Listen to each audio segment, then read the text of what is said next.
Right, guys, I'm back from dentist. Am I joking? If you watched my morning briefing today, you'll have known that I was going to the dentist this morning. That's why I'm a little bit late with my videos. I went to see the dentist because I got like a sore tooth at the back, like a bit sensitive when I eat. I know what you're thinking. Stop eating and it won't do you any harm. I know what you're thinking. That's fine. But, you know, I'm a growing man. Anyway, so I went to the dentist. I said, this tooth's a bit sensitive. So he did an x-ray, had a little poke around. They're like, no drilling, no now. And he went, no, I can't see anything wrong. He said, get some mouthwash. And he told me to get this special mouthwash that helps with that kind of stuff. So, consultation costs, x-ray costs. What do you reckon? How much do you reckon it all cost me this morning? Nothing. Charged me now. He went, don't worry about it.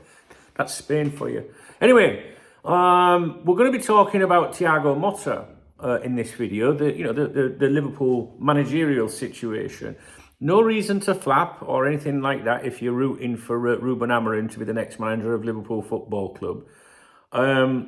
This is more of a heads up video. Like, this is what I think we might see. We might see. So this is not based on what someone I trust has said to me. This is not based on, we're not analysing anything in particular. It's just a little hunch that I have. Now, I've seen his name thrown into the, I don't even want to say into the running, because there's nothing to suggest he is the running to be the next Liverpool manager. However, I believe it was David Ornstein. I don't think it was Born Again Joyce. I think it was Ornstein.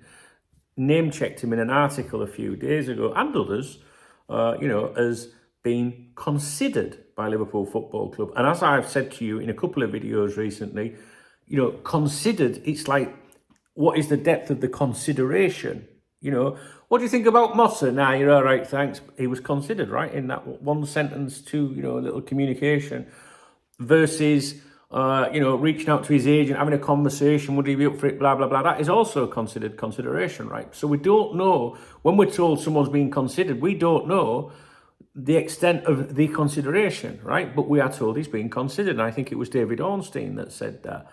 And I've just noticed an increase over the last couple of days of mentions,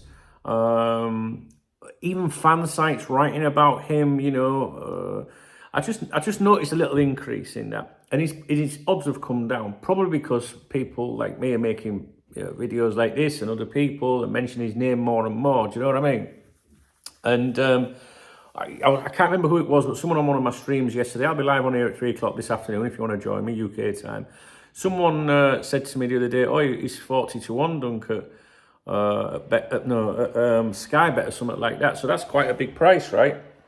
Now, I had a look at Bet365, and he's 20 to 1 there, right? He's definitely come down in price, but I don't know what it was before, but I know he was not 20 to 1. I'm fairly certain about that, because I've been watching the betting, and I know where his name would be on the layout, if you like, on the sheet, and it wasn't in that top area before. It is up there now. So the reason that I'm making this video for you is to say to you that if we start to see any negative reporting regarding Ruben Amorim, all right, or there's any suggestions that there's something might not be right, I can imagine his name will come into play. But I'm speculating. Honestly, guys, I'm just I'm not often very wrong. You know that, right? Dunk knows best, DKB. All right, okay. So I think we're going to see his name. Well, I'll rephrase it. If we start to see his name, I don't know where he's fucking gone, right? If we start to see his name more often from credible sources, I'd be a little bit worried if you're after Ruben Amorim. That's what I'm thinking. I hope I've explained it. Now, I'm sure I did a video on here about him the other night, talking about the wage bill at Bologna, right? Now, from memory, you know what my memory's like. Now, it was Fabrizio Romano, Mo Salah. Watched yesterday's morning briefing, I think. I think I explained it yesterday why I do that. Not Mo Salah, Fabrizio Romano put a post out maybe 5 days ago now, I can't remember, saying the comparisons between the wage bill at Bologna versus Juventus, and there's only a few points difference between them in Serie A, apparently, I don't know.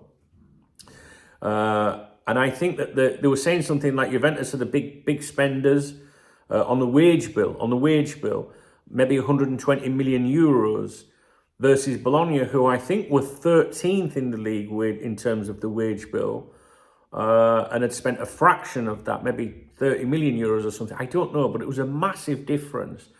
And at the time, I just thought FSG would like that.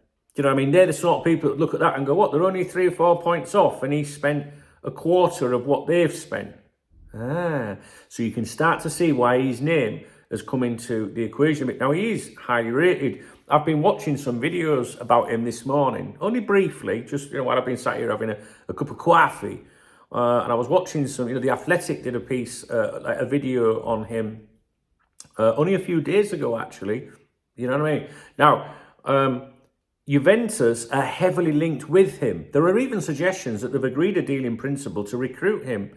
But I was reading an article earlier saying, is Motta going to do an Alonso and stay at Bologna? Right? So it does sound like he might go to Juventus, but he is being mentioned with Liverpool. But very, just weekly, if you just look at the right places, you'll see that the mentions with Liverpool are increasing. And I think that's just people saying, right, excluding Ornstein, I think that's just people saying, right, well, if Liverpool don't get Amorim, who could they get, right? We do that. We have those conversations, right? And I've said to you, maybe we'd go for Nagelsmann, but Nagelsmann's starting to sound like he's going to maybe stay and work in Germany or something. Who the fuck, who then? And then there is these other names. So at the top, we started off with Alonso. De Zerbi's been in there, Amorim, right? And then it came down a bit into the Nagelsmann region and Pep Linders and Frank and people like that. And then you get into this other, like even further down, Motta, for example, and several others that were mentioned by Ornstein, including Tuchel as well. And I think, what I think's happening is I think people that like to discuss football, I think, because I have seen articles on social media today from fan accounts saying, well, who could be the next Liverpool manager? And they're bringing his name up. So I think they're just people that are just innocently just saying, yeah, he's a good manager. He could be under consideration, right? But then you've got Ornstein that's actually name-checked him, confirming that Liverpool have considered him or are considering him or whatever. So he's definitely been discussed within the club, as Rafa Benitez would say, for sure, right? But Juventus look like they're going to go all out to get him.